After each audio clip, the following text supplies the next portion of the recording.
Kita hari ini kedatangan tamu istimewa. Istimewa. Ini gue temenan sama tamu ini itu di Twitter awalnya. X. Nah, dari X. Oh ya, sekarang udah X namanya. Gue lumayan sering tektokan, tapi ini first time gue ketemu sama tamu kita. Oke, kita langsung sambut aja Ki ya. Oke, selamat datang untuk Dokter Purbo. Yeay. Senang bisa ketemu lagi. Jangan ketemu sama Sama Sidki. Nah, Dok, bisa diceritain nggak? Kan ini kan mungkin pertama kali juga. Kalau gue kan seenggaknya sedikit tahu lah background lo tuh sebagai apa. Kan mungkin Sidki juga masih meraba-raba kan ini kira-kira dokter hewan spesialisasi atau apa untuk Dokter Purbo? Mungkin bisa jelasin. Ya, sebenarnya saya dokter hewan ya, disclaimer gitu. Ya. Kalau apapun yang Santi diomongin tuh mungkin kurang bisa dimengerti ya, mohon maaf gitu. Tapi ya itu sih, ada mudah-mudahan dengan kepakaran itu karena memang sehari-harinya sebagai dokter hewan yang nggak spesifik dokter hewan pada umumnya sih lebih banyak ke konservasi liar, terutama banyak dengan satwa primata. Oh, oke. Terus kebetulan sekarang mendalami juga sekolah lagi mendalami soal primatologi. Jadi ya itulah kurang lebih sih seperti itu. Tapi ya sehari-hari dikerjain sih urusan dengan pelestarian satwa liar, entah itu merawat satwa liarnya di pusat rehabilitasi, ada berusaha untuk melepas liarkannya kembali, terus kadang-kadang penanganan. Kalau istilah jahatnya kan konflik ya sebetulnya, tapi kalau istilah sekarang dihaluskan bukan dihaluskan sih, dimanusiakan menjadi interaksi negatif gitu antara manusia dan satwa liar itu. Jadi tim unit respon, penyelamatan dan lain-lain dibawa ke pusat rehab sampai nanti bisa direhabilitasi lalu dilepas liarkan kembali itu sih. Terdengarnya kompleks banget. Jir. Kayak banyak banget conteksnya. Anjir, spesifik banget. Spesialis banget nih. Oke. Ya kurang. Oke. Tapi yang bisa yakinin interaksi di sini ini menarik nih nanti nih. Karena kita arsitek ngurusin manusianya, Iya betul. Usernya kan kita manusia kan. Pasti kan alamnya sama nih. Betul. Nah, dan sangat bersinggungan banget nih sama dokter nih. Arsitektur usernya manusia kan. Dokter Purbo usernya istilahnya hewannya. Tapi kita hidup di tempat yang sama, di dunia yang sama, di bumi. Ini selalu jadi isu sih emang. Selalu jadi isu. Malah ini jadi menarik nih karena sebetulnya memang kan kesininya lagi rame ada yang namanya One Health ya. Jadi One Health itu yang namanya satu kesehatan gitu. Jadi satu kesehatan itu semacam satu apa ya lingkaran bersama yang isinya itu beririsan antara kesehatan manusia, kesehatan lingkungan, sama kesehatan hewan. Salah satu bermasalah, yang lainnya bermasalah. Pasti sih. Kalau kita bicara ya lingkungan rusak, kita senang-senang aja mungkin. Hewan rusak ya cuma hewan. Tapi ketika manusianya yang bermasalah, itu yang jadi problem. Nah, dua yang ini sangat mempengaruhi manusia. Jadi makanya sekarang kita gimana caranya itu interdisipliner, berusaha untuk kerjasama kolaborasi untuk hidup yang lebih baik ya buat kita juga manusia sih. Betul. Oke. Ada ini isu yang terus hangat dari zaman dulu sih ya. Ngomongin pelestarian lingkungan, terutama kalau di praktisi arsitek yang sejauh pengetahuan gua dong. Di asosiasi sendiri itu baru masukin ke kode etik soal lingkungan. Wih, mantap. Oh, oke. Baru dimasukin isu kode etik tentang lingkungan. Sebelumnya itu belum ada lingkungan. Lingkungan jadi masuk ke kode etik. Setelahnya lagi prinsip di arsitek. Itu udah sangat tren lah. Jadi bikin gedung harus tanda kutip harus ada label prinsipnya. Itu label. Nah, balik lagi itu check off. Lu mau bahas ini ya. Kan kita bahas. Mungkin nanti kalau ada narasumber yang lebih spesifik lah ngomongin prinsip. Boleh. Tapi itu udah mulai tren nih, ada melek tentang prinsip ini. Oke teman-teman, maaf keputus. Tadi apa sih? Kebahas apa? Prinsip Kualitas kamera. Kenapa tadi? Kebahas apa? Terakhir prinsip ya? Terakhir prinsip. Oke. Ya, semakin populer lah pembangun investor buat bikin bangunan yang berlabel prinsip. Either platinum atau gold itu bebas, dan menjadi persyaratan kalau khusus di DKI ya, dengan luas bangunan tertentu itu harus ada sertifikat prinsip. Nah, prinsip ini sangat berhubungan nih dengan yang seharusnya ya yang gue pahami Iya. alam itu sendiri. Oke. Jadi nggak melulu tentang udah di tengah kota kita bikin gedung di tengah kota, tapi kan misalnya saya kayak ini gue masuknya ke Jawa tuh ya, ke IKN, itu kan dari hutan kan. Pasti ada ekosistem dong di sana. Betul. Nah, gimana kita intervensinya, interaksinya ke sana sejauh apa? Harusnya kan ada pertimbangan yang lebih lanjut ke ahli-ahli seperti dokter. Betul. Nah, gue jujur nggak pernah ada perspektif dalam hal ini ke dokter langsung. Iya. Nah, kalau itu mungkin skalanya kan udah makro banget ya. Makro banget. At least ke mikro dulu deh, Dok. Ini kan kita kan ngomongin keseharian ya. Kita di rumah gitu. Hewan apa yang kira-kira bagi masyarakat awam itu sebenarnya nggak dianggap mungkin liar mungkin ya, tapi sebenarnya itu hewan liar. Contohnya kayak mungkin di rumah gue tuh, Dok, di atas kadang malam-malam duduk-duduk. Gue cek tiba ada musang. Nah itu masuk liar apa enggak? Terus kayak misalkan makin lama dia lewat di, kadang tuh nyampe ke pagar-pagar juga, Dok. Nah kan gue juga punya kucing ya. Nah apakah nanti akan ada penyakit yang menular atau apa kayak gimana gitu? Dan gimana cara kita memprevensi dia biar sebenarnya kan kita mau hidup selaras ya, tapi biar dia nggak masuk ke balkon apa gitu. Ya, ini menarik sih sebenarnya, banyak orang nggak paham ya di rumah mereka gitu, karena mungkin perspektifnya kota, perspektif yang kekinian mungkin wah udah gimana, dan ya sebenarnya orang banyak nggak sadar bahwasanya tempat sebelum mereka hidup itu sebetulnya memang habitatnya apapun itu ya, satwa apapun itu ya, satwa liar, satwa liar pun ada yang sudah jadi residen di satu tempat. Dan kita menginvasi manusia. Ya, let's say seperti itu, karena kan itu banyak hal lah terkait sama itu, ada konsekuensi besar dari situ. Tapi memang itu yang perlu kita sadari, bahwa kita sebetulnya mau di lingkungan rumah pun itu pasti akan berbagi kehidupan dengan apapun itu, tumbuhan, dan tentunya tumbuhan juga dengan hewan ya, satwa itu. Dan di situ banyak lah, mulai dari burung-burungan, serangga gitu, cicak, reptil-reptil kecil yang kayak kita bilang cicak. Apa sih fungsinya cicak, kan banyak orang gitu, termasuk kayak serangga, kayak kecoa apa. Ada yang ngebunuh cicak. Ada yang begitu gitu. Dan itulah termasuk mungkin yang eskalasinya lebih gede lagi, yang bikin orang nggak ini ular, biawak itu sama lagi. Mereka semua punya fungsi, betul, hidupnya di situ-situ aja sebetulnya. Terus atau kayak tadi cerita soal musang. Sama kayak lingkungan di sini ya, di Bogor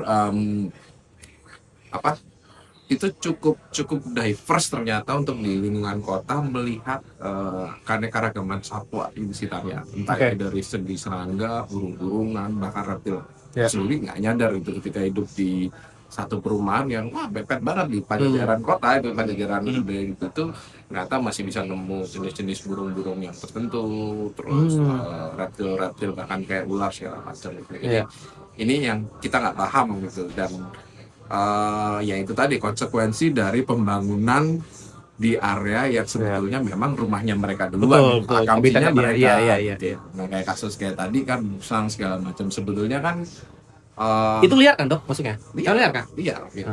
Atau bisa jadi sebetulnya biaran orang yang dilepas juga bisa, tapi untuk beberapa kasus di daerah tertentu memang ada, memang ada dari dulu gitu. Ya itu plus keduanya itu sesuatu cerita lucu yang selanjutnya. Tapi kalaupun lihat memang ada, dan ya mereka kan hidup di sekitar situ, dan sayangnya orang cenderung bilangnya mereka ini mengganggu, terus mungkin memangsa hewan piaraan, padahal mereka sebetulnya sih omnivore, banyak makan buah-buahan sebenarnya. Musang deh, omnivore. Musang omnivore dan banyak makan buah-buahan juga. Makanya dia kan jadi penghasil kopi musang itu, karena dia juga makan buah kopi. Kopinya dari bijinya itu yang mereka gitu. Nah dia suka, Dok, tapi makan langsung dari pantat. Nggak diolah ya? Terlalu jauh, Mas.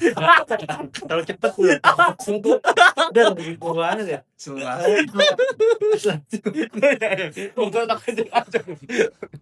Kadang-kadang kalau yang aku lihat sendiri ya, yang di rumah-rumah sampai masuk ke itu mungkin ini ya lebih ke daya tahan rumahnya ya, sehingga ada lubang sehingga dia masuk. Sebenarnya mereka juga tetap lebih memilih ya di pohon atau di mana gitu, tapi karena mereka melihat ada peluang mungkin lubang dan lain masuk segala macam, jadi dia masuk ke pelakuan. Bahkan kadang yang gue lihat justru lebih merusak tuh kucing. Oh iya. Populasi kucing kan banyak banget. Oh iya. Stray itu. Mereka beranak pinak berantem sana sini. Itu yang lebih bikin Nggak disteril lah. terutama itu dia steril. Steril, Dok. Terus habis itu berantem segala macam. Kalau udah berantem tuh di atap rumah jebol Iya, lah. iya. Ada yang mereka karena saking bingungnya mau mencari ruang di mana akhirnya jebol gitu. Kadang-kadang kayak gitu justru. Jadi ya itu sih ada kambing hitam udah musang di kambing hitamin sama hewan lain yang mungkin sebenarnya kita nggak nyangka justru itu yang sebenarnya Yang lebih berpotensi mengganggu. Tapi sebenarnya sih fine aja. Kalau penyakit intinya juga sama sih, maksudnya semua itu bisa penyakit itu. Kalau kita bicara memang ada penyakit yang bisa menular dari hewan ke manusia dan sebaliknya. Bahkan sudah dikatakan tuh sekitar 75% penyakit yang ada di muka bumi ini yang menular, penyakit infeksi dari hewan ke adalah bersifat zoonosis itu tadi. Zoonosis itu ya. Ditularkan dari manusia ke hewan dan sebagainya. Dan itu yang ini ya, maksudnya penyakit yang terbarukan. Penyakit yang baru muncul terbarukan. Kalau secara umum 60% penyakit menular di dunia itu yang di manusia itu bersifat zoonosis. Nah, cara menularannya itu ya macam-macam. Mungkin kita berbagi ruangan yang sama dengan menghirup udara yang sama lewat inhalasi itu bisa. Tergantung Dok, meskipun kucingnya udah divaksin, di grooming, di steril. Itu salah satu pencegahan gitu kan. Tapi tetap aja ya ada potensi ya. Ada potensi dan itu maksudnya tergantung dari tadi. Interaksinya seperti apa. Kalau interaksinya normal segala macam. Normal tuh gimana? Ada beberapa orang yang punya interaksi dengan hewan atau apapun. Makan bareng. Ada kayak gitu kan, orang. Terus atau membuat hewannya stres. Contohnya orang yang biara satwa liar. Satwa liar kan hidupnya bebas, lu tangkap, lu masukin kandang, stres tuh. Dan dinormalisasi Dok, dikontenin. Kan banyak kan artis-artis kan tanpa menyebut ya. Itu banyak banget dan yang nggak orang sadarin ketika siapapun lah stres. Kalau kita stres kan pasti jadi sakit. Nah itu sama hewan, stres, sakit, sama aja. Sakit, imunnya rendah. Bisa menularkan penyakit, bisa ketularan penyakit. Nah kalau penyakitnya cuma sesama hewan aja, masalah selesai. Tapi kalau lintas spesies, itu bisa jadi. Kan kita sebenarnya hitungannya hewan juga kan, manusia kan sebenarnya kan. Iya. Banyak yang nggak demen tapi ya begitu. Iya. Dan itu bisa menular ke manusia. Jadi tergantung bagaimana kita melihat dan menyikapinya. Tapi ketika kita nggak ganggu dia, terus habis itu kita bicara soal ini ya kebersihan, higienitas, ya kalau terkontaminasi, ya siapa sih yang mau makan sesuatu yang terkontaminasi kotoran dari hewan gitu, kan nggak ada yang mau. Itu sesimpel itu. Jadi ya gimana cara kita mengatur kebersihan dan lain itu juga cukup mengaruh. Sama mungkin yang jadi problem ini penyakit yang ditularkan secara tidak langsung, misalnya nggak kontak langsung, nggak kita uyul-uyul, nggak yang kita kena gigit, kita kena cakar atau kita makan terkontaminasi urin. Dok, tapi gue sering ini kayak main kucing itu bisa nggak sih? Boleh nggak sih? Nggak apa-apa, asal yang sering itu cuci tangan. Cuci tangan. Oh iya, cuci tangan kok. Selalu itu. Oke. Tuh. Jadi intinya sih gimana caranya itu. Atau itu tadi yang tidak menular langsung, misalnya lewat vektor, kita bilangnya vektor ya. Jadi gimana tuh? Sesuatu yang bisa menularkan penyakit tapi tidak menderita penyakit, misalnya lewat nyamuk, lala, atau untuk hal-hal tertentu misalnya kayak tikus. Oh ya. Dan itu semua terkait ya itu tadi urusannya sama higienitas dan tata ruang, tata kelola, dan termasuk ya kalau kita bicara sitek itu kan semua betul. Masuk gitu. Cetak ininya ya, blueprintnya itu ketika mau membangun rumah, nah itu harus kita pikirin. Itu sih. Nah, mungkin ada yang bisa lu elaborasi Ki, masih berkaitan juga sama tadi pemilihan material yang mungkin bisa dijadiin celah gitu ya dari hewan ya. Oh bisa nih. Maksudnya kayak ada kayak mungkin standarnya kah atau apa gitu Bang, yang bisa lu bahas. Jujur ya ini speknya jauh. Ya. Nggak apa mananya Mbak. Terus ini range-nya cukup banyak sih. Benar-benar ini luas banget. Dari yang benar-benar skala mikro itu sampai ke benar-benar perancangan kota, bahkan juga sangkut paut gitu. Dok. Bang. Mungkin dari skala kecil dulu ya berarti ya.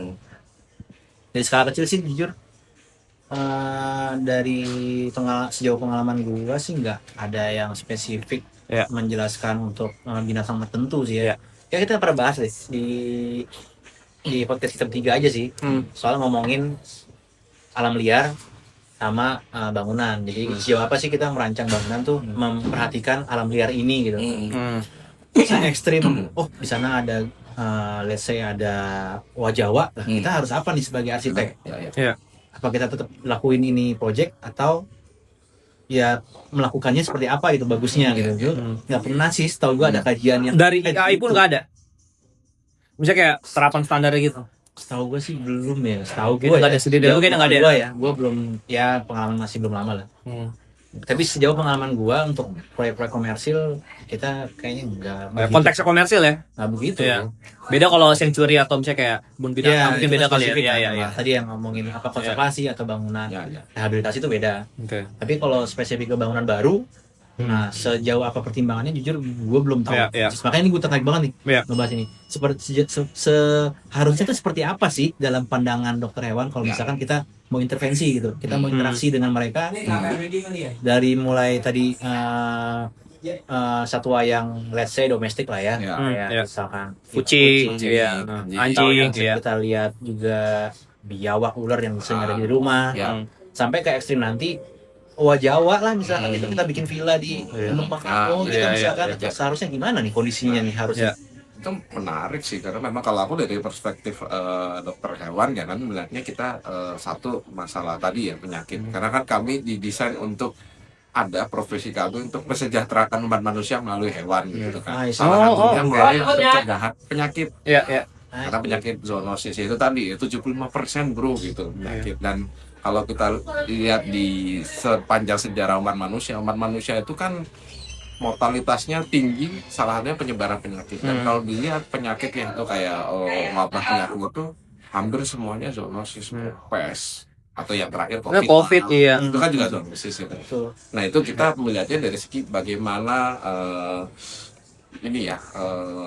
mengeliminasi faktor-faktor yang bisa menyebabkan penyebaran penyakit. Let's say tadi dari segi kebersihan, lalu kontaminasi Iya. dan lain-lain. Atau itu tadi ya, kalau sudah menyinggung ke satwa tertentu, kita juga harus mikirkan apakah kontak dengan satwa ini akan jadi berpotensi menyebabkan penyakit atau enggak. Iya, iya. Dan biasanya itu dilihat dari mungkin first ya, ketika orang membangun kan mereka akan melihat landscape-nya di mana dulu nih, terus apa yang di sekitar situ yang berkaitan. Misalnya kalau tadi kita bicara kalau udah di kota mungkin ada area-area yang memang memudahkan satwa tertentu lewat, misalnya dari segi dekat sungai, kawasan itu kan pasti akan ada penyebaran ketika air meluap apa yang biasa muncul biawak, ular, Iya, iya. terus jenis-jenis burung itu mungkin Arapaima. Iya, iya. Arapaima itu luar biasa banget sih. Karena kan banyak kan sekarang tuh sungai-sungai di Ya, kota yang udah dibuat dibuang dari peliharaan. Betul. Fatalnya ya dia gan survive. dan itu memakan ini ikan asli Indonesia yang seharusnya iya, kita itu. lestarikan. Terus terang kamu, nah makanya Iya, iya. itu orang sampai disuruh oleh peraturan untuk menangkap dan memusnahkan kalau yang spesies-spesies invasif. Nah kalau kita bicara yang Sorry dok, apa lu nyinggung itu juga kan soal Betul. apa sih itu namanya apa sih kalau misalkan ada binatang dari luar spesies invasif ya. Iya, pasti. itu juga Sedikit lah karena sebenarnya kan kalau backgroundnya dokter hewan sih itu, tapi itu sudah menyinggung ke biologi, ke apa iya sih. Oke, iya, iya, iya. sistem ya, Iya. ya itulah yang berbau sama biologi itu apa dengan fit doang kan Iya. emang itu. Nah habis itu kalau kita bicara yang bersinggungan sama satwa liar yang mungkin lebih profile ya gitu, atau emang yang orang lihat itu liar nggak mungkin di kota kecil tadi kayak wah, atau ini yang cukup sering jadi problem, monyet ekor panjang, monyet. Nah, iya, iya, Kan iya. itu banyak banget, terutama Cibubur lah kalau orang Cibubur. Sering banget lihat di TikTok. itu monyet yang abu-abu itu ya. Iya, yang di kepek monyet Iya, iya. itu. Pada dasarnya kan mereka memang hidup di area tertentu, misalnya di Cibubur aja itu memang ada kantong populasinya. Dan karena desakan ya lagi-lagi ya manusia kan terlalu tinggi, terlalu banyak jumlahnya juga, kita harus memenuhi kebutuhan kita, pengembangan daerah segala macam. Iya. Ya habitat mereka jadi Iya. putus-putus tuh. Iya. Jadi ya salah satunya kayak pembangunan BRT itu kapan hari itu kita pernah diundang untuk dikaji, gua dan teman-teman gitu lah. Oh, oke. Mengkaji ini kenapa ada monyet di sini. Jadi ternyata si monyet yang aslinya dari si Mukerta itu bisa pindah ke area lain melalui ini awal mula pembangunan RRT. Jadi mereka jalan dari situ. Oh iya. Pindah ke Gitu satu ya? daerah dan kejebak di satu perumahan. Oke. Dok, bentar dok. Tapi kan berarti kan ada yang men-trigger hewan itu buat pindah dong. Iya. Apa emang karena diiseng aja? Maksudnya apa karena gimana? Yang jelas gini kan, namanya satwa apapun itu kan punya tujuan untuk hidup dan berkembang biak, dan habis itu tentunya mereka juga mencari ini ya, Koloni apa ya kayak gitu-gitu. menggunakan resource yang ada. Misalnya Oke. kalau kita di habitat ini ya, let's say 1 hektar, mereka banyak terus berkembang, ada banyak Ya, ya, persaingan segala macam. Wah, ini kayaknya nggak cocok, nggak ini nih, nggak mencukupin. Ya, ya. Kita migrasi yuk, cari tempat yuk, kita ekspor kemana-mana. iya sih. Itu yang terjadi. Tapi kalau memang habitatnya luas, enak. Permasalahan habitatnya dari luas, bolong dibuat apa, bolong. Ngerti. dibuat Iya. apa. Ada nih peluang buat pindah ke tempat lain dengan mungkin satu koridor yang ya ala kadarnya, let's say kayak jalan raya atau tiang kabel listrik, atau mereka itu pindah karena dengan harapan gue pengen cari kehidupan yang baik. Betul. Kayak kita mau ini aja, merantau tapi rame-rame terus kedebak gitu. Tuh. Atau satu hal lagi yang gue bilang tadi, interaksi negatif gitu ya. Jadi ada satwa-satwa tertentu yang memang kecenderungannya suka sama manusia atau dekat sama manusia, bukan karena suka secara emosional, tapi mereka menganggap bahwa Manusia teman. bukan sumber makanan. Iya. Karena kayak perhatiin di tempat objek wisata yang ada monyet ekor panjangnya, dan monyet ekor panjang apa sih, si monyet ini suka mulai mengganggu mereka. Awal mulanya dimulai dengan dikasih makan sama si orang. Ngerti. Oke. Jadi mereka mengasumsikan ada manusia, ada Ada makanan. makanan nih. Iya. Itu terus sampai akhirnya mereka tahu bahwasanya kalau orang bawa kantong itu makanan, ambil. Sampai gitu. Atau warung di ini, atau yang lebih ekstrim kayak di Bali itu, di mana, Sangihe ya kalau misalnya. Di sana itu bahkan sudah bergenerasi terjadi seperti itu, dan mereka pelajari bahwasanya kalau gua ambil barangnya si Iya, bisa dikasih makanan sebagai penggantinya ya. Jadi mereka bisa bernegosiasi ransom. Iya. Itu terjadi per generasi dan mereka mempelajari itu. Iya. Jadi Di iShow Speed tuh. Dia ngambil mic-nya tuh apa? memang seperti itu awal mulanya, makanya ada kecenderungan gitu. Kalau gua sering ngomong sih maksudnya, jangan mulai dengan ngasih makan satwa liar apapun itu, terutama monyet ekor panjang. Oh jangan ya malah ya. Jangan, karena itu yang memulai satu itu. Dari kita menjaga jarak, habis itu mulai deket ngambil foto atau apa. Jaraknya aja kalau udah mulai ini, terus dia mulai merasa nyaman. Kissing apa gitu ya. Itu aja udah mulai Tanda-tanda ya. Ini mungkin nanti ke depannya nggak oke gitu kalau mereka nggak merasa kita sebagai ancaman. Seharusnya kita dianggap sebagai ancaman. Jadi ketika mereka mereka stay low profile, hilang. Iya. Itu yang Logikanya kan harusnya gitu ya. Kita badan juga lebih besar kan. ya, mereka aja belum tahu aja kita bisa ngapain. Iya. Itu sih.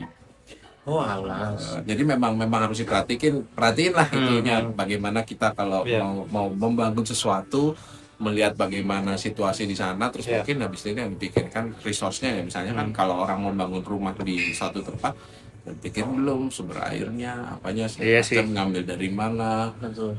Terus habis itu di daerah situ ada apa, kalau misalnya dekat dengan hutan, yang perlu dipikirkan juga ini hutannya seperti apa, ada potensi apa ya. Jangan kita udah bangun rumah di hutan terus lu protes ada ular masuk ke tempat lu, ada toke, habis itu ada monyet, ada owa, ya kan situ yang milih. Apalagi yang ujung-ujungnya tahu-tahu dilewatin gajah, harimau, kan jadinya bukan ketika membangun di situ sudah dipikirkan, atau sebetulnya tidak berpikir, atau sebetulnya merasa paling ngerti tapi ternyata nggak sengerti itu. Makanya memang kalau arsitek sendiri atau siapapun yang bangun mungkin nggak akan sanggup bikin sana, tapi makanya di situ harus perlu gitu ya, ngobrol lagi ya, kolaborasi lagi ya. Kalau di sana kayak gini-gini, jadi gimana bagusnya? Oh gini, itu sih lihatnya.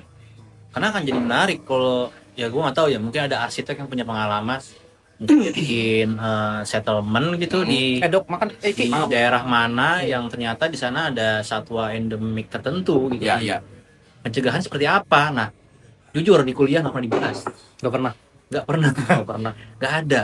Tapi itu make sense kalau melihat teman-teman arsitek baru mulai ke arah prinsip tadi kan, baru mikirkan itu. Dan itu jadi peluang, bahwasanya mungkin perlu semenjak kuliah. Karena berapa kali ketika kita lintas profesi ketemu, mereka nggak paham soal itu tadi ya, soal kehidupan satwa liar atau sekedar sesuatu yang gimana kita bisa ramah dengan hewan atau satwa atau kesejahteraan satwa. Nah itu mungkin perlu memang digalakan semenjak pendidikan bahwasanya ini nanti ada problem apalagi kesininya kan.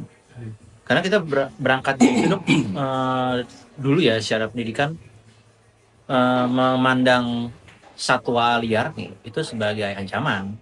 Iya sih, betul. Iya. Kita jadi bikin ruang yang aman untuk penghuninya. Kita tuh human centris banget Ki. Nah, iya betul. Setelah kita lulus baru sadar human centris banget ya. Mereka ini di luar itu semua pokoknya itu ancaman lah. Iya. Harus disingkirkan tuh. Nah, padahal kan harusnya ada di filter juga. Betul. Sejauh apa dia berbahaya atau enggak dan itu kan interaksinya bisa dijaga dan bisa diatur lah gitu kan ya sebagaimana mestinya. Tapi itu nggak pernah ada pengkajian yang terlalu mendalam sih bahkan ya. Spesifik mungkin nanti misalkan ke spesies ini kita harus tahu juga treatmentnya seperti apa gitu. Atau either kalau misalkan emang si investor atau yang pengen ngebangun ini dia juga meng-hire orang-orang ahli ini juga untuk paling enggak ya cari tahu intinya lah gitu. Antisipasinya seperti apa, skill apa. Nih Dok, gue baca artikel nih. Bahkan di luar negeri aja ada kayak, gue nggak tahu kalau di Indonesia Ki ya. Kalau lu sebagai arsitek nih, ada ekodak apa jembatan penyeberangan itu sebenarnya kan niatnya kan ini kan konstruksinya emang buat manusia kan jalan itu kan. Tapi pada akhirnya kan manusia akhirnya berpikir gimana caranya biar habitat asli hewan di sana juga tetap terjaga gitu secara ekosistemnya. Nah, tapi pada akhirnya yang gue baca-baca lagi hewan di sana tuh jadi kayak beregu gitu, jadi membentuk tim sendiri. Terus pada akhirnya kan itu kan ada jembatan itu yang hewan bisa saling nyebrang gitu kan. Nah, mereka jadi kayak bikin beregu sendiri terus jadi kayak menganggap kelompok yang di sini itu adalah ancaman buat kelompok mereka yang kayak gitu-gitu. Terus kita udah mikir segitu pun pada akhirnya ada aja ada yang kita nggak tahu ya. Menarik itu sih ya, yang perlu kita selalu kembali ke awal gitu ya. Bumi seberapa luas sih gitu kan, mereka ngasilin energi air, udara, oksigen gitu. Sementara kita tuh kan manusia berkembang terus 8 miliar 2023 sekarang nggak tahu berapa. Kembali terus untuk memenuhi itu gimana caranya? Kita manfaatkan daerah atau tempat yang belum kita settle dulu kan. Yang paling gampang hutan. Itu suatu konsekuensi yang tidak bisa kita indahkan kecuali ya kita mulai berpikir jangan nambah populasi dong. Tapi kan itu nggak baik buat istilah ini buat istilah manusia sendiri. Nah ketika berpikir ke arah sana mengembangkan itu seharusnya memang sudah mulai diberikan ini ya pembangunan pengeksplorasian yang secara berkelanjutan dan bijak. Problemnya kan enggak. Jadi ya bayangin aja itu hutan terus kita deploy jebret, jadilah itu buat kebun, buat enak sawit, tambang, atau ya lebih simpel aja pertanian, terus perumahan, dan habis itu dipecah lagi itu ada jalan, ada listrik, ada jalur listrik segala macam. Ini kan gangguan yang besar buat akamsi sana gitu. Akamsi sana yang mungkin semuanya hidupnya tenang-tenang damai, bahkan memang sedari awal mereka memang punya grup masing-masing. Ini grup blok A, blok B, C, dan mereka hidup sejahtera di ini. Tapi ketika tuh dijebol sana sini terus habitatnya putus. Ada yang biasa dari A ke B santai aja, ini di tengah A dan B itu diputus. Yang hanya menghubungkan jalan raya atau apapun itu.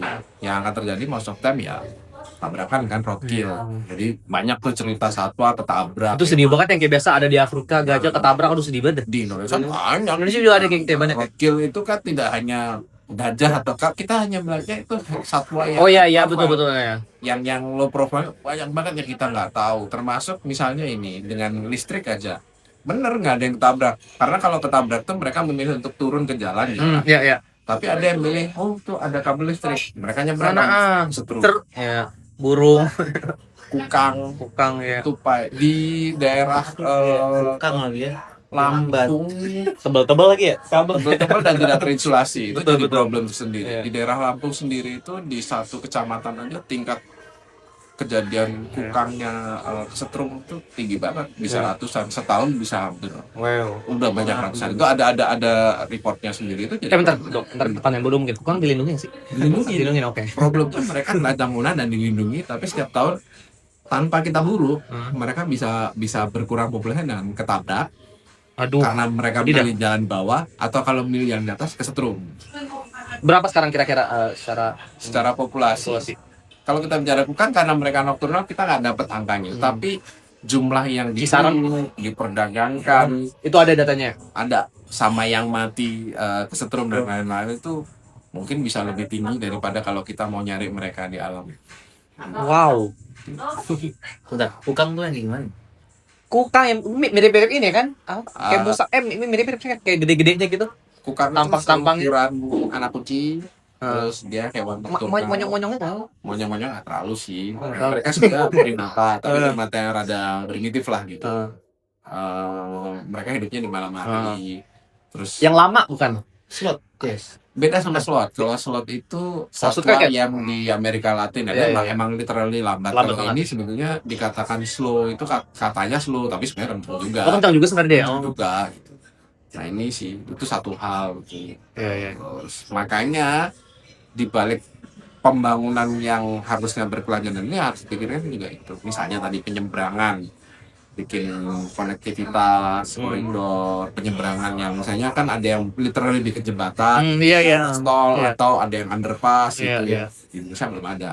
Ya, kayaknya belum ada. Ini contoh kasusnya yang gue cari biasa di Belanda gitu loh. Satu-satunya aku nemu tempat yang oke banget kayak gitu, tapi sayangnya itu buat manusia. Di mana tol dekat Solo itu ada rest area nomor berapa aku lupa, tapi itu emang bagus banget. Jadi dari satu rest area sisi yang ke arah sana dan ke arah sini itu terkoneksi pakai jembatan. Kalau jalan di situ dengan perspektif gua sebagai hewan gitu. Jadi kalau gua jalan di sini kayaknya enak banget ya. Mau kemana, mau ke sana bisa, mau ke sini bisa, nggak takut ketabrakan, nggak ketemu manusia. Tapi sayangnya itu buat manusia, bukan buat hewan gitu. Nah itu atau misalnya itu tadi mereka menyeberang ke suatu area menggunakan kabel listrik. Gimana caranya kalau berpikir yang berkelanjutan, bikinlah kabel listrik yang berinsolusi dengan baik, terinsulasi dengan baik. Problemnya enggak. Atau tanam di tanah aja sih. Atau tanam tanah itu beberapa solusi. Atau ada yang bikin solusi, bikin bridgingnya entah dari selang air, dari kayu tali yang tebel supaya hewan apapun itu yang basicnya dia arboreal ya, karena melintas dari pohon ke pohon. Arboreal. Arboreal. Oke. Tuh, kalau terestrial ya mungkin lebih ditanam. Oke. Gitu terestrial. Oke. Menarik gitu sih. Oke. Itu yang kita dorong dan harapkan gitu. Pak, mungkin ada pertanyaan nggak? Menarik banget itu. Nah, ada istilah Iya. Ambil makannya dok. Ada yang lewat atas, ada yang lewat bawah, ada yang air, ada yang lewat udara. Nah, udara nih. Dari tadi kan kayak kita ngebahas hewan yang nampak kan, yang kakinya di tanah gitu. Nah, high-rise building kan biasa ada beberapa kasus juga, tapi nggak tahu sih kalau di Indo ini. Soalnya gue nyarinya risetnya di luar. Burung, karena dia ngeliat kayak kaca nih. Dia ngeliatnya kayak langit tadi gitu, tiba-tiba nabrak, mati gitu. Kan banyak kasusnya di luar sana. Itu gimana seorang fan deh merespon kayak gitu? Ini penariknya gini sih ya, kalau memang burung ini ya terbang dengan cara berpikir yang sangat cepat gitu, dan mereka nggak bisa membedakan mana yang real dan enggak dengan kaca ya. Jadi mereka merasa ya kayak sama lah kejadian kita mau pintu kaca ketahui itu sering banget kejadian memang. Atau mereka mendapatkan refleksi dari si kaca, ada hewan lain yang merasa ancaman diserang malah, karena tidak semua hewan berintelijensia tinggi sehingga bisa mengenali dirinya dalam kaca itu. Hanya beberapa hewan tertentu dan memang kita dipengaruhi punya intelijensia tinggi. Itu satu hal. Itu sempat jadi concern nggak buat? Sangat sih sebetulnya, tapi problemnya memang ya kalau di Indonesia itu belum jadi suatu isu yang besar gitu ya. Belum jadi isu yang besar. Terlepas kita nggak tahu ada reportnya apa enggak. Kalau nggak ada reportnya kita sebenarnya baik-baik saja. Betul sih.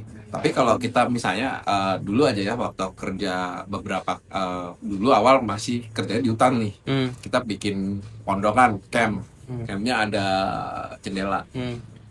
sering ketabrak, ketabrak gitu. Padahal itu tidak tinggi, rendah untuk level-level serumah biasa lah, bukan tingkat.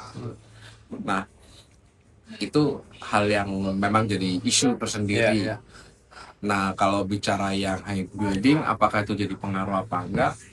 Di Indonesia belum, tapi kalau secara internasional itu salah satunya di area yang dilintasi migrasi burung. Karena kan burung pada musim tertentu betul dalam melanjutkan proses hidupnya. Di Indonesia ada yang maksudnya yang spesies burung yang migrasi? Ada, bahkan ada beberapa spot Indonesia yang dilalui burung yang migrasi dari Rusia dan Malaysia. Enaknya kalau di Indonesia bangunan tingginya tidak merata kan, alhamdulillah. Dan biasanya mereka singgahnya di daerah pantai gitu. Atau kalau enggak yang raptor ya, burung-burung pemaksa itu mereka lebih suka di tempat-tempat yang lebih dingin. Jadi akan sering muncul kelihatannya itu di area pegunungan, dan mereka emang high level, tinggi banget tinggi ya. Tapi kalau di daerah negara berkembang, wah itu kan rata, gedungnya tinggi. Satu, masalah kaca tadi. Dua, ternyata cahaya. Jadi lampu-lampu itu juga menarik mereka yang migrasi malam, sehingga akhirnya ketabrak. Apa nih dilihatnya? Jadi menarik nih cahaya-cahaya. Kalau dari segi perspektif arsitektur, mungkin itu salah satunya, misalnya plot lokasi, terus habis itu ini bahan kaca. Karena katanya ada yang nyaranin sebaiknya kacanya jangan yang kaca yang gede gitu, tapi yang berpola, atau gimana tuh windownya gimana. Ada yang bilang bahkan kalau bisa kacanya itu yang ini nih, ada kayak pola keramiknya, sehingga dia tidak itu bukan suatu yang lempeng aja tak. Dikira objek sama dia. Sama efisiensi lampu sih, supaya ini yang lampu nggak perlu kalau di malam hari, yang ngapain sih gitu. Karena supaya nggak menarik mereka. Itu sih ya lebih kalau burung ya kita bicara. Sempat ada bahasan nggak sih Ki di dunia arsitektur gitu kan? Sejauh pengetahuan gue sih dianggap minor aja gini ya. Dianggap burung nabrak ke gedung tinggi pun juga ya harus mungkin ada, tapi nggak banyak kayak. Kalau aku rasa sih nggak banyak. Jakarta juga kayak gedung tinggi cuma maksudnya yang gedung tinggi benar tinggi ya. Kalau misalnya cuma berapa ya? Gedung tertinggi pun juga sekarang kan terhitung jari ya. Dan nggak nyampe 100 lantai. Harusnya sih mungkin masih minim banget sih angkanya ya. Mungkin kalau ada kejadian mungkin ada, tapi angkanya kecil sih harusnya. Ini dok, pertanyaan bodoh dok. Emang tinggi tuh, emang burung itu terbangnya tingginya seberapa kira-kira lantai gedung sih biasanya? Iya, ada kayak perkiraan nggak? Tergantung spesies ya. Tergantung spesies ya? Ya sama, burung itu ada ya istilahnya apa sih ya, burung yang di pohon-pohon rendah gitu. Ada yang burung memang hidupnya di area perairan. Mungkin kayak burung gereja kan masih rendah burung gitu kayak gitu. Itu mungkin nggak setinggi burung merpati itu. Burung dara gitu. Ya bisa sih mereka sampai level gedung tinggi. Tapi umumnya mereka nggak akan terbang setinggi itu gitu. Kalau yang paling tinggi memang yang jenis burung maksa kan. Elang. Berapa kira-kira tuh meter, kalau tataran meter berarti? Di pegunungan kita baru bisa nemunya gitu. Tapi memang itu sih perspektifnya, karena kita melihat mereka di ini ya, satwa yang bisa ditemuin hanya hutan gitu. Tapi kalau waktu aku jalan ke Malaysia, kita lagi jalan di tengah kota, kita bisa nemuin ada elang yang lagi soaring. Itu pun masih tinggi gitu. Gedung tuh. Dan kita sempat ngeliat juga ada raptor yang lebih kecil lagi ya, alap-alap itu bisa ditemuin dia malah bersarang di tower gitu. Alap-alap itu gimana? Apa? Alap-alap tuh kalau Inggrisnya sih falcon ya. Jadi kayak falcon. Kecil sih ya, lebih kecil dari elang, tapi memang dia termasuk burung memaksa. Falcon yang bisa nonton bioskop itu. Iya, falcon picture. Burungmu terbangnya tinggi gak? Sorry dok. Apa? Tapi dokter nggak masalah dong. Nggak masalah. Ini kan namanya burung beneran. Burung beneran. tapi menarik ya Ki ya. Maksudnya kayak, lu ingat nggak ya pas zaman kita kuliah ada kayak green building? Iya. Itu nggak mikirin hewan ya? Green building tuh lebih ke jatuhnya ke poinnya lingkungan ya. Lingkungan jatuhnya, bukan hewan ya. Nggak spesifik hewan tertentu bahkan ya. Lingkungan aja. Dibahasnya tuh tentang air, tentang efisiensi pemakaian energi, tentang vegetasi yang vertikal. Itu salah satu kecil lah itu kalau vertikal. Tapi kalau yang dihitung itu efisiensi pemakaian energinya. Kalau jadi sih lebih parah itu. Pemakaian energinya dimaksud ya listrik berarti paling banyak. Itu untuk ujung juga buat menguntungkan manusia gitu maksudnya. Iya kan? Manusia. Biar hemat maksudnya. Melihat ke arah lingkungan dan ekosistem sekitar itu belum segitu besarnya ya. Terutama kalau gue yang biasa bikin gedung tunggal sendiri, bukannya master plan tata kota. Ya, jadi nggak ada karena emang sistem plottingnya kan cuma satu kawasan kecil aja, satu tunggal gitu. Di luar negeri ada kayak gitu nggak? Misalnya kayak nggak tahu deh, mungkin dari dokter Pak. Wah, nggak tahu kalau gua. Kalau misalkan master plan kota ya, jadi kayak mungkin kota harus daerah sini sering dilintasi hewan ini, makanya Iya, gedung yang betul, ini betul. Ya, ada nggak kayak gitu di luar negeri? Tata kota harusnya ada sih urban. Seharusnya dipikirin segitunya ya, seharusnya. Kalau Indonesia sih kayaknya enggak gitu. Sama ya, menarik sih kalau tadi bicara itu, aku agak awam untuk yang green building itu sebenarnya bentuknya gimana sih gitu Pak. Iya, mungkin sedikit ini aja sih, Dok. Jadi tuh selama ini kita bikin bangunan kan memang pemakaian energinya ada kan, itu kan listrik, air. Dampaknya itu kan karena sirkulasi udara kita kayak seperti apa gitu. Misalkan kalau sirkulasi udara kita lebih baik, natural gitu ya. Bisa ngurangi pemakaian AC, iya. Kurang kan. Seperti itu, kurang simpelnya gitu, Dok. Lebih ke manusia ya, Dok. Jadi operasional bangunan itu pun juga lebih hemat jadinya. Iya. Jadi di segi ownernya itu juga lebih hemat. Iya. Terus value bangunannya jadi lebih tinggi karena mereka punya label itu. Dan ya secara ekosistem jadi lebih aman lah karena kita nggak makan dan karena carbon footprintnya kita nggak banyak gitu loh. Ini sekarang kita muncul di sini tetap menyatu dengan alam seperti apa adanya aja. Gitu. Kalau kita ada emisi, ada yang dibakar, ada yang dipakai, pasti kan ada yang dibuang. Nah, yang dibuang ini kita menguranginya. Gitu. Sesimpel itu sih sebenarnya green building. Greennya gue nggak tahu kenapa disebut green ya. Dengan itu. Itu kali. Sama mungkin nggak terlalu apa ya, mencaplok lahan besar loh. Karena ke atas. Iya. Kalau kita mungkin di Indonesia ngeliatnya kan perumahan ya rumah. Iya. Begitu ngeliatnya kayak gitu, ini kerjanya orang kaya mah nih, apartemen, pikirannya atau orang susah nih rusun gitu. Nanti itu kan yang selalu konotasi yang ditanggung kepada kalau kita bicara ya dengan jumlah perkembangan manusia, ya sebaiknya kita emang pertumbuhannya ke atas ya. Kalau ke samping kan habis semuanya.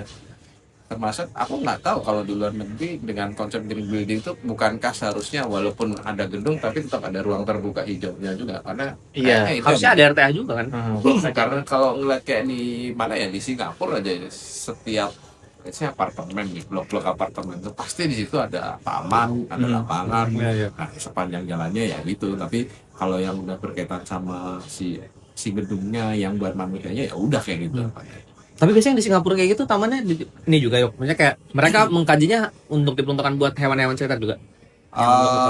Nggak begitu ngerti, tapi memang kalau bicara di Singapura tertatanya memang ada satu part yang memang lebih ke arah buat buat si habitat satwanya ada juga. Bahkan kadang-kadang yang lucu nih di daerah kota, di dekat daerah sungainya itu kita masih bisa ngelihat berang-berang ya, otter itu berkeliaran, otter liar dan mereka berkeliaran. Walaupun tuh nanti bisa jadi ada mismanage atau interaksi yang buruk sama manusia, itu jadi problem sih kalau sekarang. Tapi di Singapura kita masih bisa menemuin yang kayak gitu. Tapi ya itu mereka memikirkan sih, dan memang peraturannya kan bisa strict ya. Ya kayak misalnya orang nggak boleh pelihara hewan sembarangan, melihara hewan domestik pun tuh ada aturannya, berapa jumlah gitu ya. Berapa jumlah harus vaksin, harus steril, terus kalau anjing tuh harus leash, terus nggak boleh telantarin. Terus ada juga ini, maksudnya ada standar, misalnya kalau rumah lu segini lu nggak boleh melihara hewan. Kalau lu punya hewan lu harus melakukan ABCD gitu. Itu beberapa sekedar Singapura lah ya Pak. Tapi ya kita ngeliat Singapura kan juga ya standar. Itu menarik, Dok. Ini mungkin tambahan aja sedikit. Kalau di kemarin ngomong sama Dimas ya. Jadi kalau di kemarin dia di mana? Di Milan. Itali. Milan. Jadi hunian itu rumah tergantung berapa orang. Jadi misalkan kita sendiri, nah kita boleh menempatkan hunian itu sekian meter persegi luas. Kalau misalnya kita berkeluarga berapa orang, itu harus minimal di sepersekian luas. Kalau di sini kan kita nggak ada ya? Ada, bebas ya. Nah itu dia. Kata nama hewan apa? Kata tadi. Kalau mau punya binatang domestik, harus ada punya fasilitas. Harusnya itu masuk hitungan juga ya. Ada fasilitasnya juga. Karena kalau misalkan lo dipaksakan ya, nggak akan works lah gitu, nggak akan baik. Ada influencer di TikTok tinggal di Mares, kucingnya 30, mohon maaf. Astaga. Gue aja bingung. Gue aja satu aja pusing, nggak pusing sih macamnya. Mungkin dia tinggal sendiri, paling berapa paling? Nggak studio. Nggak gede-gede banget sih. Nah kayak gitulah. Kita nggak ada standarisasi, jadi pada akhirnya kan Ya kehidupan kucingnya juga. Ya jelas terlantar kadang-kadang. Walaupun ini ya selalu dibilang ya 30. Kita yang biasa merawat kucing segala. Satu aja orang kadang-kadang Satu aja malam. enak jidat gitu kan. Iya. Maksudnya ini 30, tapi kalau ngomong lu nggak tahu gini. Ya udahlah. Ya udah, kalian tentu paham. Silakan. Iya. Gitu. Dok, beneran dok. Ini mungkin pertanyaan akan menimbulkan perdebatan nih. Ini mungkin menuju Gue juga ada pertanyaan. menuju ke akhir ya. Oh, ya. Ini mungkin satu terakhir dariku, satu terakhir dulu ya, mengingat waktu juga. Iya dok. Kan gue tuh suka kucing dok sebenarnya dok. Nah, Kucing yang mana nih lo suka? macam-macam kucingnya. Apa ras domestik suka. Nah, Oh, gitu. kalau di jalan dok, gue kadang suka kasihan kalau ada kucing kurus gitu. Gue tuh biasa di tas tuh bawa dry food, bawa food juga. Itu ada istilahnya gak sih kalau misalkan pecinta kucing yang emang suka ngasih makan kucing Cat liar? lovers. Karena jujur gue banyak banget nemuin emang kayak begitu. Banyak kan. Either orang kantoran, orang Tapi iya, biasa. kita nggak mengharap timbal balik dok, karena emang kita sayang kucing aja, kita iya. menyayangi hewan Betul, gitu. betul. Nah, kita nggak berharap apa-apa, kita nggak berharap apa-apa. Tapi Gitu. kucing doang apa semua binatang? Kucing sih, anjing takut gua, takut digigit. Kayak gitu. Nah, gue bisa selalu sedia tuh dok. Nah, Ada tapi snack. kadang nggak selalu juga sih ya snack gitu. Nah, tapi gue pernah baca perdebatan juga kan di Twitter kan ada kan kayak masalah. Ya itu kan malah membuat dia malah ketergantungan sama manusia kan. Dia merasa balik lagi ke tadi, dia Iya, dia ngeliat betul. manusia tuh dia pasti Interaksi akan tadi dapat kan, makan. Nah, pandangan lu gimana dok? Interaksi tadi. Hati-hati aja dok kalau diserang. Kita bicara perspektif disiplin aja lah, disiplin ilmu. Ya Betul. ilmu. Ini makin banyak hewan berkeliaran sembarangan, Iya. itu satu yang dilihat dari segi yang jelas, satu pertama penyakit lah. Kita belum bebas dari rabies, dan kucing yang tidak terawat, yang keliaran ini rentan untuk menularkan Betul, rabies. iya sih. Rabies Panleu. bisa- Kalau kita bicara jangan sama hewannya, kita bicara ke manusianya. Oh iya. Rabies itu mematikan buat manusia, dan sampai sekarang masih jadi problem. Iya. Salah satunya lewat kucing, walaupun Dok, tingkat- kucing emang rabies masih sering. semua hewan yang Bertaring. semua mamalia tuh bisa tertular rabies. Hmm. Untuk hewan-hewan tertentu bisa membawa rabies untuk disebarkan. Salah satunya anjing. Yang Nah, itu paling umum kan anjing kan. anjing, kucing, terus monyet itu juga bisa. Dengan asumsi ya kalau mereka menggigit dan lain-lain. Iya. Oke. Itu Itu cuma tertular menggigit. Kalau ludah gitu. sebetulnya kan itu ada di ludah ini. Tapi kalau kita luka kita kena si Herliu, Misalnya darah kita gitu ya. ah, Ada luka terbuka gitu ya. Oh. virusnya kan akan terbawa ke aliran darah. Itu salah satu sebenarnya itu. Scratch kadang-kadang juga ada. Walaupun di kucing sendiri, kalaupun dia nggak rabies, dia kalau misalnya gigit atau nyakar kita, ada potensi kita kena namanya sindrom ya, cat bite syndrome atau cat scratch syndrome. Jadi gigitan atau serangan dari kucing yang mungkin karena ini ya, dia kotor, dia bawa bakteri-bakteri tertentu, akhirnya luka itu jadi infeksi. Jadi memang harus diperhatikan juga kalau pemilik ataupun non pemilik berinteraksi sama kucing, Baru ya main gigit- kemarin gue. kena gigit sama kucing dengan cakar raga, lebih baik itu tadi dibersihkan dengan baik. Oke. Anggap aja mereka semua membawa rabies ya. Jadi ketika kita terkena gigitan hewan Iya. ini, Ya cuci- preventif mungkin ya apa? dicuci di air mengalir, digosok pakai sabun. Karena itu harapannya untuk Gue enggak lagi dok. virus dan Depannya gue akan begitu dah. Lo mungkin antibodinya udah kuat dia. Udah sering nggak lo? Ya gue sering dok kalau malam kadang buat ini ya aja. itu Have fun aja buat mereka. maksudnya kita main-main kan. Iya, main-main, sama itu sosial kita ke si Iya, hewan. kan stres juga dia kan, apalagi sendiri kan kucingnya kan. Gue sering ngajak-ngajak main gitu. Itu kembali tadi ya, ketika itu kedua dari segi estetika kan, maksudnya hewan yang berkeliaran tentunya mengundang problem lagi, misalnya dia boker sembarangan. Iya. Terus habis itu keselamatan buat manusia juga, karena mereka suka melewat di satu tempat dengan random, kegiles, Gila. atau orang menghindari terjadi tabrakan beruntun, orang jatuh, itu juga ada. Ya jangan salahin hewannya ya, tapi kan kita harus Iya berpikir, kalau kita merasa ini tidak welfare sama hewannya, mungkin kita perlu lihat satu perspektif lain, gimana caranya mengendalikan populasinya supaya tidak meledak. Iya. Problemnya ketika orang terlalu peduli, mereka hanya sampai dikasih makan udah selesai. Yang sering terjadi di sisi sudut pandang yang lain, itu sisa makanannya berantakan, Betul. Iya. kotor, habis itu bisa jadi media penyebar penyakit ya, karena ada bakteri apa segala macam di situ kan. Terus ketiup angin, Iya. masuk ke makanan di pinggir jalan, humus. kena banjir masuk ke parit, atau banjir kita lagi jalan-jalan kita nggak tahu apa. Itu satu hal. Kedua, mana tadi ya, itu terus estetik kedua. mereka kalau dikasih makan, aktivitas mereka dalam mencari makan berkurang. Itu akan bergeser ke aktivitas yang lain. Oh, ngerti. Ke aktivitas yang lain dengan energi yang banyak, kawin. Habitnya maksudnya by nature dia harusnya mencari. Iya. Tapi karena kita manja-manjain, Karena gimana? kita kasih makan dan lain-lain, aktivitasnya bergeser. Jadi mereka salah satunya kawin. Iya, kawin. Kalau kawin, Istilah rekreasinya ya. ya itu.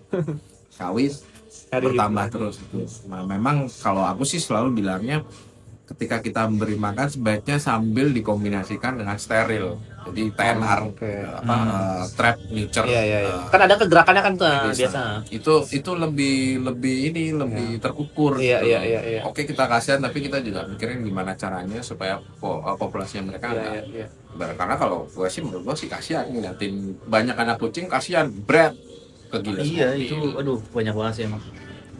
Atau tadi karena ngasih makan sembarangan, kita yang cuma lewat di situ kasih, yang di lingkungan sekitar itu, aduh, tainya siapa ini kucing? Iya sih. Ya, gitu. Jadi perspektifnya banyak. Ya silakan aja tentu sendiri gitu. Maksudnya Tapi dokter Probo ngerti kan pandangan kita sebagai cat lover, kita kasihan aja. ya, kasihan. Iya. Tapi ngerti juga sih pandangan dokter Probo. Tapi mungkin itu setelah itu mungkin harus pikirkan lebih jangka Semakin panjang. banyak kan hama juga kan sebenarnya dia kan. Ya, ketika berlebihan akan Jadi hama, iya. itu belum nanti masuk ke rumah orang, nyakar, rusak perabotan dan lain-lain. Kucing- boker di rumah orang. Kucing tuh beruntung karena lucu aja mukanya. Coba kalau mukanya jelek. Jangan lucu menurut cat lover. Oh iya sih, cat lover. Menurut Lu orang yang suka kucing nggak sih? serem. Lu suka kucing enggak? Biasa aja. Biasa aja. Kalau misalkan di steril dok, terus let's say energi dia buat nyari makan tuh kita kasih kan, maksudnya kita kasih makan, jadi dia. Nah pergeseran lainnya kemana dok kalau misalkan biasanya? Kalau di steril itu salah satunya ini mengurangi keinginan dia untuk kawin kan, karena drive seksual neutral, hormon seksual tidak dihasilkan, jadi itu juga mengurangi potensi mereka untuk gegayaan nantangin cowok-cowok yang lain atau cewek-cewek yang lain. Teritorial ya, teritorial. Kegayaan. Itu karena ketika testosteron, hormon seksual ini ada kecenderungannya itu pasti war gitu. Mereka gimana caranya menyebarkan genetiknya, menyebarkan pengaruhnya mereka ke sekeliling kan. Tapi kayaknya emang abis di steril lebih kalem kayaknya dok ya. Pasti. Walaupun tidak semua ya, tapi teori itu karena banyak kucing gua juga masih gitu. Mungkin inilah kasus individual itu. Itu. Tapi ya itu diharapkan ketika kita steril, si hewan nggak pergi jauh-jauh kemana-mana, tetap di rumah, tidak berinteraksi sama kucing lain yang mungkin tidak tidak divaksin, jadi potensi ketularan penyakitnya juga. Nah kalau yang buat kucing liar, ketika kita kasih makan, kita trap, kita steril, bagus lagi kalau punya duit divaksinasi sekalian, terkontrol semua masalah. Jadi kayak kita bicara di luar negeri, pecinta kucing suka karena ya sudah dilihat sampai sejauh itu, mereka harus disteril, mereka tetap bahkan dikasih makan pun ada aturannya, nggak sembarangan ini dan bagus sih, ada beberapa tempat di tempat umum kita yang sudah memberikan kalau mau ngasih makan kucing di sini aja, jangan di tempat lain. Bisa tempat-tempatnya gitu kan biasa. Atau mungkin yang sayang juga misalnya di tempat makan nih ada kucing itu, terus kita sebagai pengunjung biasa ngasih makan, akhirnya setelah dia pulang si kucing ini padahal bisa jadi si restoran ya ternyata punya satu tempat spot khusus buat ngasih makan kucing dan tidak dikasih makan makanan manusia.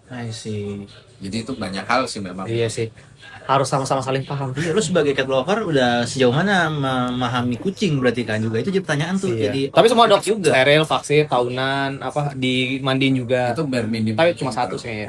Dan itu termasuk juga jumlah, karena kalau banyak juga sanggup lu, yakin. Satu aja, kalau malam dia tidur nih, dadak lari-lari.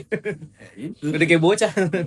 Apa pertanyaan terakhir mungkin sebelum kita tutup? Dari buat poin ini berarti benar-benar tuh ke satwa apapun itu ya, kita tuh interaksi kita tuh benar-benar harus dipertimbangkan banget ya terhadap satwa ya, karena akan bisa jadi mengubah hidup dia juga gitu menggeser kebiasaan dia juga sebagai satwa. Spy.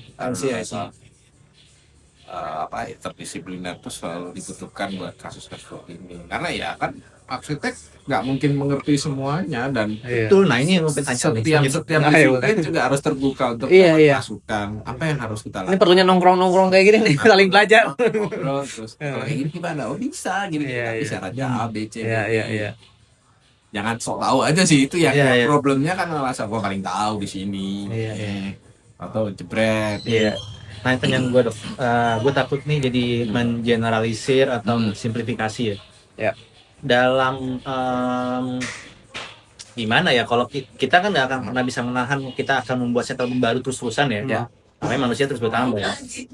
Ada gak sih pada akhirnya penelitian atau mungkin jurnal atau apa itu ya, yang mengklasifikasikan bahwa satwa-satwa apa aja nih yang bisa beririsan dengan manusia sama satwa-satwa yang nggak bisa beririsan dengan manusia. Dan sejauh apa beririsannya tuh? Apa tuh ada? Pernah ada kajiannya gitu nggak tuh? Jadi misalkan kalau misalnya di kota nih, satwa-satwa di sini ya, bisa Listnya kayak apa aja? Ya. Iya. Suburban apa aja mungkin? Desa apa aja gitu. Ada begitunya guys. Pada akhirnya sih ya gue juga takut. Pada akhirnya ya mematahkan semua satwa-satwa kan banyak banget ya. Ya. Yang jelas memang belum ada studi yang sekomprehensif itu. Tapi kalau kita bicara perspektif di urban, maka hewan-hewan tertentu kayak reptil itu sebetulnya get along sama manusia tanpa kita sadari. Contoh apa aja? Sebenarnya sama ular itu sebenarnya mereka hidup dengan kita begitu aja padanya, biawak gitu kan.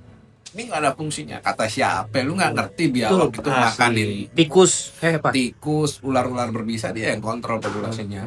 Kodok. Kodok. Bentar dok. Ini singkat banget tapi kayaknya penting banget. Gue lupa ilmunya, tapi gimana cara bedain ular berbisa sama enggak?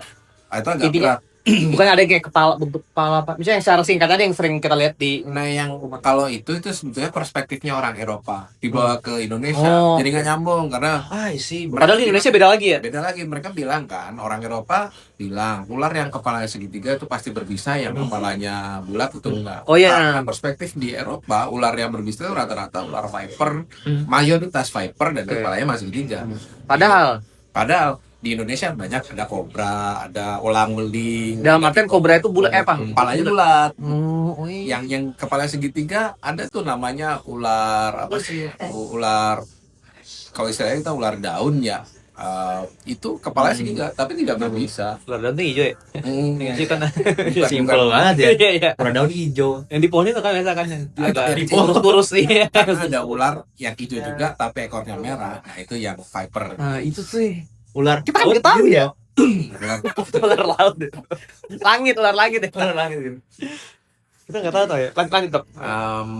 Ya itu. Tadi yang klasifikasi apa? Klasifikasi. Yang di lingkungan settlement itu terus mungkin yang agak problem sekarang itu misalnya ya kayak tadi monyet ekor panjang karena kita semakin expanding itu problem banget. Tapi kalau udah sampai yang ke area hutan ya udah sih itu makin spesifik lagi ya, intinya sih kayak kita, tapi siapa juga sih yang mau bangun rumah di hutan gitu, tapi kenyataannya kan jadi sawit dulu, habis itu sawit pengalaman. Kalau dilanjutin sama dia coba. Biasanya kan dari eksplorasi habis itu daerahnya berkembang sini dengan Iya. Itu make sense yang karena selalu yang dijual kan itu kalau nggak dibuka jadi ini nanti ekonominya nggak berkembang. Iya. Tapi ketika itu udah jadi terus habis itu jadi problem. Betul. Ada orang hutan masuk sih. Iya. Masalahin. Ya itu makanya nah ini studinya yang secara komprehensif belum ada, tapi setidaknya sebelum melakukan itu ada banyak lah yang harus diakses gitu. Itu sih. Tapi kalau di lingkungan kota ya kita hanya sampai di itu dulu tuh. Seperti yang satwa yang biasa main burung-burungan, reptil, biawak tadi ya. Biawak itu segala macam yang sebetulnya dia nggak begitu harmless kalau nggak kita usik. Dan ketika mereka masuk ke area kita, ada satu yang kita lupa. Satu itu rumahnya mereka, dua atau mereka terdorong oleh pergerakan manusia sehingga cari tempat yang lebih. Ketiga, di lingkungan itu mungkin tidak tertata dengan baik sehingga mereka merasa lingkungan itu adalah lingkungan yang cocok buat mereka. Salah satunya makanan. Nyari makannya. Salah satunya yang paling sering kejadian adalah yang banyak ada laporan interaksi negatif atau konflik itu tadi, kebersihannya tidak tertata karena sampah organik yang tidak tertata mengundang mangsa mereka seperti tikus. Ada mangsa ya ada predatornya seneng di situ. Termasuk kayak yang konflik monyet itu kalau di Morangke salah satunya mereka suka ngacak-ngacakin tempat sampah. Itu tim gua pernah ke sana, saya bilang mungkin ini harus ditata pakai tempat sampah yang tertutup. Pengolahan sampahnya diambilnya lebih rajin dan lain-lain, dan itu mulai terjaga. Si satwanya nggak ngacak-ngacakin sampah, termasuk himbauan sama manusia sekitar. Lu hidup sama makhluk-makhluk ini. Kedua, lu harus punya etika untuk berinteraksi. Jadi mereka tahu nih, oh di sini ada ular, namanya kayak apa, caranya berinteraksi gimana, nggak lu kasih makan sembarangan, nggak lu deket-deketin, nggak lu main-mainin karena nanti bisa berpotensi nyerang dan lain-lain. Itu sih jadinya. Pada akhirnya ya harus, ya itu juga bisa dibilang seleksi alam juga nantinya akan ya. Let's say nggak bisa digeneralisir, oh di urban ini ada ini. Who knows, tiba-tiba ada yang pindah dari mana masuk ke sana dan survive gitu, bisa adaptasi, ya bisa jadi juga gitu kan. Dan seminimalnya walaupun kita perlu ngebangun sesuatu entah dalam skop mikro ataupun makro, melibatkan ahli-ahlinya juga di bidang yang berkaitan gitu. Sih wajib sih. Karena di urban Jakarta dan urban let's say Australia beda nih. Betul, logistiknya nih. Bahkan misalnya Bogor sama Jakarta. Jangan jauh-jauh ya. Jangan Bogor Jakarta udah jauh beda ya. Iya. Jakarta pun misalnya ya area yang daerah Adi Angke ke arah tengah, beda lagi. Itu ada endemik monyet jaksel. Di mana paling banyak dia? No comment ya. Tikus jaksel juga banyak. Senayan. Tikus mana? Di mana? Di daerah juga ada. Banyak. Banyak ya. Kemarin gue pernah tuh. Udah berarti coba Daerah. politik lagi juga. Oke, mungkin itu aja Ki. Iya, tapi gue jadi ini sih banyak insight baru tuh yang gue dapat. Karena gue jadi kita ngobrol dari tadi gue malah makin sadar kita tuh arsitektur tuh egois banget, kita lebih ngutamain manusia. Iya, kita loh kampus-kampus. Iya, arsitektur kayak karena human centris banget kita kan. Kalaupun kita ngebahas misalnya habitat di luar daripada kita, ya paling lingkungan sih, kayak tumbuh-tumbuhan atau apa, hewan kita nggak terlalu banyak dilibatkan dalam diskursus arsitektur. Keharusan menjaga lingkungan, menjaga melestarikan lingkungan itu disinggung, tapi sejauh apa kita mendefinisikan itu tuh ya terlalu dalam. Iya, belum bener-bener. Oh, lo di Australia ya harus tinggal dengan kanguru. Iya. Lo di buaya di Darwin. Iya. Itu lebih. Buaya bro tiap hari. Atau di Florida atau Iya, Florida US ada itu alligator lewat depan rumah. sering banget ngeliat tuh, Dok. Ya, seperti itu. Kalau komodo lagi tinggal belakang rumah. Sebetulnya di Indonesia ada, misalnya di Kalimantan. Karena orangnya kan lingkungan sungai. Ya, nggak ada buaya lewat. Gimana jawab itu coba? Mandi di tempat saya. Iya, gimana menjawab itu coba? Iya. Kan nggak ada menjawab itu. Spesifik loh bener-bener. Iya. Dan yang paling penting sih yang orang tahu bukan ya, yang penting udah ada tuh ruang hijau terbuka tenang. Yang paling penting itu ruang hijau terbuka, ataupun ada pohon, ada apa, mereka ada makhluk lain yang bersimbiosis dengan dia kan. Karena kan fungsi ekologis itu setiap ini punya peran masing-masing. Iya. Tumbuhan tanpa hewan dia nggak bisa hidup. Hewan tanpa tumbuhan tuh nggak bisa. Paling penting manusia nggak bisa hidup. Iya, saling bersinggungan. Iya. Itu kuncian banget itu. Jadi itu memang satu ikatan loh gitu. Jadi nggak bisa sektoral. Yes, setuju. Yang penting ada tumbuhan sawit, kan. Tapi apakah ada hewan yang hidup di sawit? Ada. Itu jadi problem. Makanya itu ketika kita di ini juga nih termasuk nih dalam suatu pengelolaan, misalnya pengeksplorasian kawasan hutan, mereka pasti ada satu area reservoir sekitar 2% yang itu memang disisakan cuman untuk kehidupan liar di sana gitu, yang tidak boleh dikutak-atik gitu. Nah itu yang mungkin kita banyak yang nggak tahu, termasuk ada, tapi apakah hanya sekedar syarat di atas kertas atau enggak? Betul. Oh iya. Cuma formalitas. kualitas. Dan itu lagi-lagi semuanya kembali, kalau nggak kayak gitu nanti nggak tersertifikasi hijau. Iya. Jadi itu problematiknya luar biasa kalau kita Betul bicara banget. hijau gitu. Ya memang Sering diakal-akalin. butuh komitmen dan Iya. butuh konsekuensi. Iya. Karena tiap satwa juga beda-beda ya dunianya ya. Ada yang antar benua, ada yang Antar spesies aja mereka Iya. saling ini kan. Itu perlu kita pelajari juga. antar kecamatan, antar kelurahan gitu kan. Kalau tikus-tikusnya itu antar Antar lembaga. Oh, kok tikus bisa gitu sih? karena nggak ada ularnya. Oh, karena nggak ada ularnya. Iya. Kucing dikasih food. Ya udah, mungkin aja kayak ada lagi yang mau ditambahin dari lo.